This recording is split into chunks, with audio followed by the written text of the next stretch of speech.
Հորթի շահերը, սակայն դատարանը հայտարարել էր, որ Արմեն Ալեքսանյանի շահերը պաշտպանելու համար հանրային պաշտպան կտրամադրվի։ Հիշեցնենք, որ Ալեքսանդր Կոչբաևը ազատ է արձակվել կալանքից։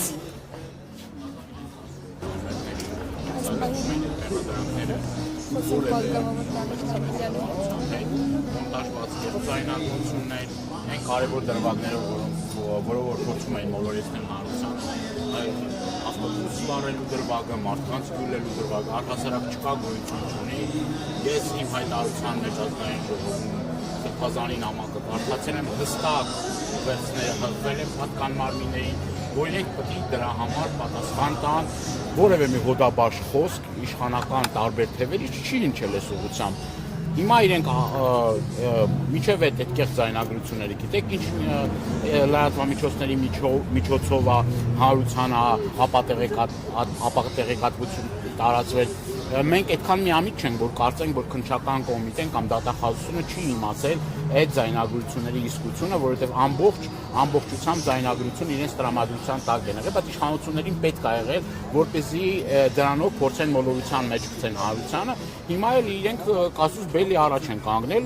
որովհետև արդեն իսկ մեր հանրության տարբեր շերտերին հասանելի է դառնում այն նախնական հրեշավոր պլանը, որով որ փորձում էին այս գործը կարել սարքել, բայց հիմա տեսնում ենք, որ ամեն ինչը փլուզվում է եւ այս առումով շատ կարեւոր է, որ այն մարդիկ, որոնք որ գտնվում են մեկուսարաններում, այն մարդիկ, որ գտնվում են քրեակատարողական հիմնարկներում, առողջական խնդիրներով, այլ խնդիրներով, այդտեղ առանձին վերցրած մարդկանց ուղղակի ճակատագրերի հետ կապված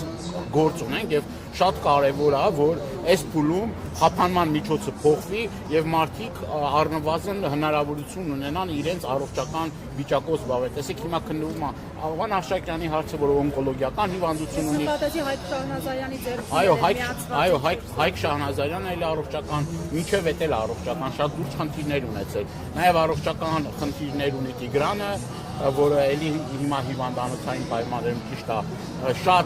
շատ երկար տևեց այս process-ը, բայց գոնե թե այս բանին իր առողջական խնդիրները որոշակի կարգավորելու հնարավորություն ունի։ Բայց ես ուզում եմ հիշեցնել դատախազության այն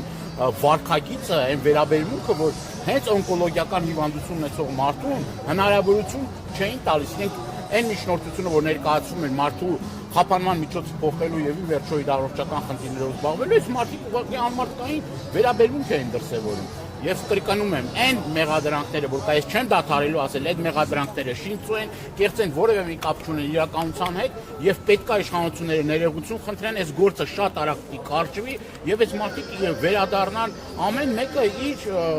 ստանձնած պարտականությունների եւ պատասխանատվություն։ Արտուրը Սարգսյանը այսօր ազգային ժողովի падգամավորը 4 անչափահաս երեխաների հայ իր խնամքի տակ ունի տարեց ծնողներ, իմիջալոցես ընթացքում 2 ծնողներ առողջական լուրջ խնդիրներ ունեն, սրտի հետ կապված ես չեմ ուզում շատ փակագծեր բացել, բայց առողջական խնդիրներ ունեն եւ հայրը եւ մայրը հիմա հիվանդանոցային պայմաններում, այսինքն այս ամեն ինչը մարդկանց ինչի համար եմ ասում, որ այս ամեն ինչը մարդկանց ընտանիքների վրա ուղիղ ազդեցություն է գործում եւ որևէ մի խնդիր էլ չկա, որ ասեն իբր թե գիտեք ինչ կա, այս մարդիկ կարող են գործի խոչընդոտել, բոլոր ապացույցները կան, որևէ մի բան ոչ ավելացնելու կա, ոչ պակասեցնելու կա։ Պարոն Դանիելյան, դատական նիստերի դարաշրջանում ես մի քանի նիստի նկատում եմ Կանադայի հյուպատոսին։ Ինչ է կարծում, արդյոք նրա ներկայությունը որևէ բան կփոխի եւ հաջորդ հարցս ինչու են այս արձագանքները միջազգային ներկայացուցիչների այսքան անհամարժեք երկրում տեղի ունեցողին, որովհետև սա եզակի դեպք չէ, հենց օրերս էլ ունեցան կալանավորումների հերթական դրվագ, ինչը ինչպես ընդդիմությունն է նկատում քաղաքական համատեքստի։ Այո, տեսեք, ես նախ առաջին հերթին ողջունում եմ, որ հյուպատոսը ներկա է, դատական այս վերջին բոլոր դատական նիստերին ներկա լինում եւ մանրամասն ծանոթանում է գործի քննությանը եւ նաեւ ուզում եմ տեղեկացնել, որ նաեւ քրեակատարողական կենտրոն քրեակատարողական հիմնարկ այցելում Սրբազանի նաև տեսակցությունները հնարավորություն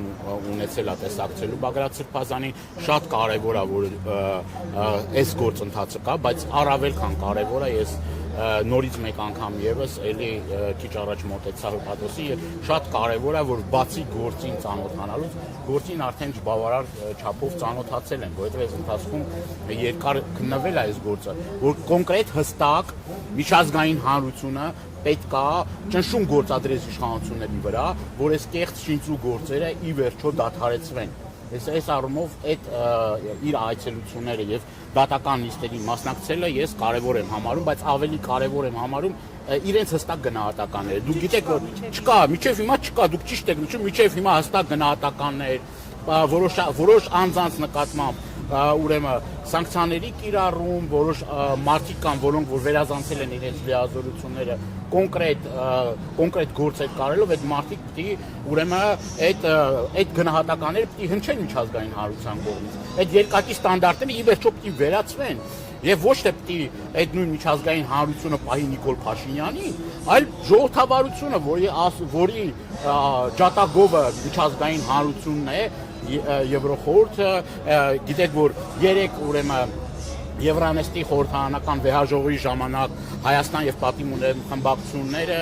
երիտասարդական թևերը կոնկրետ հստակ մեսեջներ ուղղեցին միջազգային հանրությանը, որ այսպես շարունակվել չի կարելի, ամենօրյա ռեժիմով ուրեմն ձերբակալվում են, այնուհետև կալանքի են տարվում ընտրված քաղաքապետեր, Գյումրի քաղաքապետը, Մասիսի քաղաքապետը, քաղաքական դեմքեր, սրբազան հայրեր, հասարակության տարբեր շերտերի ներկայացուցիչներ, որդեկորույս ծնողներ, հերոսացին ծնողներ, անհայտության մեջ գտնվող մարդիկ, եւ այս ամեն ինչը արվում է մի բանի նպատակով։ Նաեւ հետաքրքիր մի դրվագ կա քննչական կոմիտեի նաեւ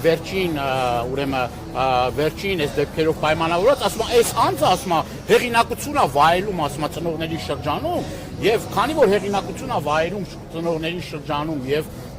բարբերաբար մասնակցում է բողոքի ակցիաների, մենք նպատակահարմար չեն գտնում, որպեսզի այս անձը գտնվի ազատության մեջ։ Դուք պատկերացնում եք, ասենք, սրա աբսուրդն ու սրա,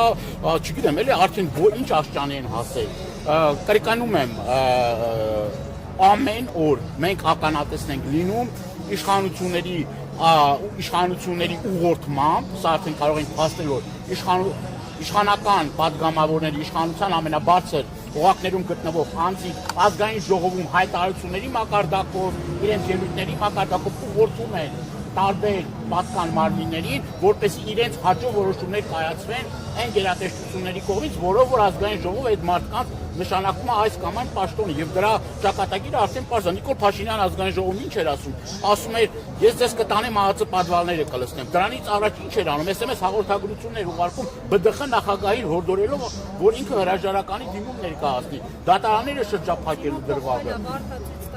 Այո, վարդ սրտիկներ, բայց այս ամեն ինչը կարա ցանկացած բռնապետ, այդ վարդներ կարա ցույց տա, այդ սրտիկներն էլ կարա ցույց տա, բայց դրանով խնդրի էությունը չի փոխվում։ Այսինքն ինքը կարա սրտիկ ցույց տա, բայց հաջորդ պահին SMS հաղորդագրություն ուղարկի, այդ սրտիկը ինչ կապ ունի։ Դու ժպտալով ես անում, ծաղիկ ես դնում, չգիտեմ, քու պիջակի վրա, թե ինչ ես անում, դրանից չի փոխվում բուն էությունը այս ամեն ինչի։ Եվ հստակ ասա, որ այս մարդը նաև արդեն այս Էջմիածնում տեղի ունենալիք ընտրությունների նախաշեմի եւ համապետական ընտրությունների նախաշեմի ուզում է ազատվի բոլոր այն մարդկանցից, որոնք որ կարող են դիմադրություն ցույց տան, որոնք կարող են դժգոհել, որոնք կարող են ընտրությունների ժամանակ եթե բանը հասնի ընտրություններին, ուրեմն իրեն խանգարել է, խանգարող մարդկանց ուղղակի մաքրում է։ Սա է։ Մենք տարբեր միջոցներով գիտեք, որ մեր падգամավորները, ընդդիմադիր падգամավորները, թե Եվրոնեստում արդեն իսկ մենք դրական ազդակներ ունենք, Եվրոնեստի հետ կապված նաև որոշ падգամավորներ արդեն հստակ գնահատական էին տալիս, մինչև այդ գնահատականները չկային, ես չեմ ասում սա մեծագույն հաջողություն է, բայց միջազգային հանրությանը ստիպելու որ ճնշում գործադրի այս իշխանությունների վրա։ Ժողովուրդը պետք է հաս չլինի այս իրավիճակի հետ եւ իր բողոքի ձայնը բարձրացնի ապօրինությունների հետ կապված։ Քաղաքական դաշտը կոնսոլիդացվում է, տարբեր քաղաքական մարդիկ հայտ են ներկայացնում եւ ես կարծում եմ համատեղ պայքարի արդյունքում հնարավոր կլինի ի վերջո այս ավտորիտար ռեժիմը, որը արդեն վերածվել է բռնապետական ռեժիմի, ի վերջո ստիպել այս իշխանություններին բոլոր օրինական միջոցներով, որպեսզի իշխանությունից հրաժարվի եւ ի վերջո Հայաստանում իրապես ժողովրդավարական իշխանություն լինի, իրապես այն իղձեր են ցանկությունները, որ կա մեր հասարակության մեջ կատարվեն եւ իրականություն դառնան։ Սրանց իշխանության պարագայում հնարավոր չի մենք որևէ դրական ակնկալիք ունենանք եւ բավարար ապացույցներ կան այս տարիների ընթացքում, թե ինչպիսի ճնշումների է ենթարկում ընդդիմախոսներին, ընդդիմադիրներին, նաև ուզում եմ նաև շեշտել, որ վերջերս մի 2 օր առաջ եղավանի ուրեմն համայնքապետի ընդդիմադիր, դուք այս ցանկը նայեք բոլոր ընդդիմադիր համայնքապետերը, հիմա էլ արդեն ապարան համայնքում են որոշակի գործողություններ արվում եւ սա արդեն դարձել է իրենց ամենօրյա գործառույթների մի մաս։ Պարոն Դանիելյան, ձեր ասած օրակարգը ձեր կարծիքով որքանով է իրական, ինչքանով է հավատում։ Պայքարի այլընտրանք չկա։ Մենք բոլորս այս տարիների ընթացքում պայքարել ենք, մենք հետ չենք կանգնելու մեր պայքարից, որևէ մի մարդ, եթե այսօր ես երեք մի քանի ժամ շարունակ իմ գործընկերների հետ ԱԱԾ մեկուսարանում եմ եղել, սրբազան հայրերի մոտ եմ եղել, եթե սրբազան հայրերը, որոնք ամենապատվելի մարդիկ են մեր հանրապետության մեջ, այսօր այդ զրկանքները պատվով եւ արժանապատվությամբ են տանում եւ որևէ մի քայլ հետ նահանջ չեն անում, եթե որթեկորույս ծնողները, հերոսացի ծնողները հետ քայլ չեն անում, էլ կարամ շատ մարդկանց անուններ, պատվելի անուններ նշել, որոնք որ հետ նահանջ չեն անում։ Մեր բոլորիս պարտքն է, որ միջև վերջ կանգնենք մեր սկզբունքներին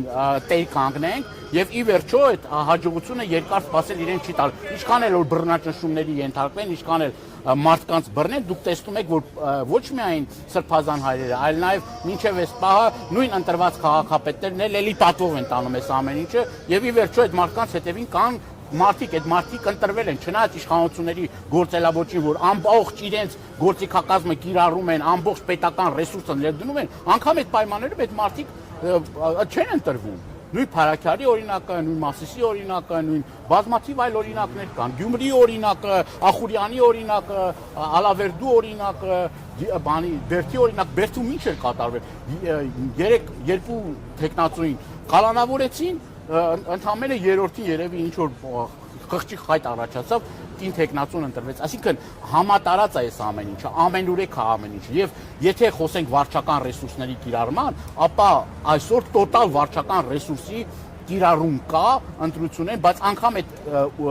անգամ այդ ամեն ինչը կիրառելու պարագայում էլի մեր հասարակությունը ոչ է ասում։ Պարոն Դանիելյան, շաբաթում է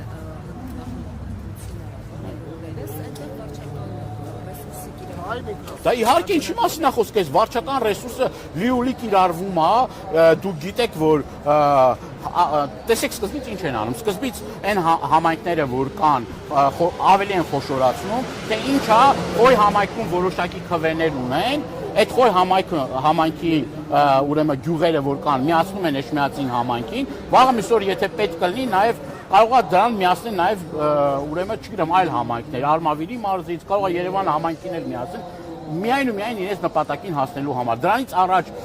սոցիալական աջակցության ծրագրերով, այլ ծրագրերով, չգիտեմ, տարբեր ինչ որ հիմի բարերարներ են դուրս գալիս, որ ընտրություններից առաջ սեղաններ են գցում, ինչ որ օգնության բաներ են անում, եւ այս բացի այդ էլ ամենակարևորը դա այն է, որ մարդիկ, որոնք որ նախարար են, որ պետք է իրենց պարտականությունը կատարեն, իրենք բուկլետ բաժանելով են զբաղված։ Նախարարները, պաշտոնյաները, ես չգիտեմ, տարբեր պաշտոնյաներ դուք կտեսնեք ինչով են բուկլետ բաժանելով ակնհայտ, չգիտեմ, վարչական ռեսուրսա կիրառվում։ Սա ինչ է նշանակում։ Սա նշանակում է, որ իրենք վստահ են, որ ժողովրդի քվեն չեն արժանանում, փորձում են նման մեթոդներով արդեն իսկ ընտրությունները ազատ, արդար եւ թափանցիկ չի այդ գործիքակազմերը կիրառելու։ Ես եմ շնորհակալ։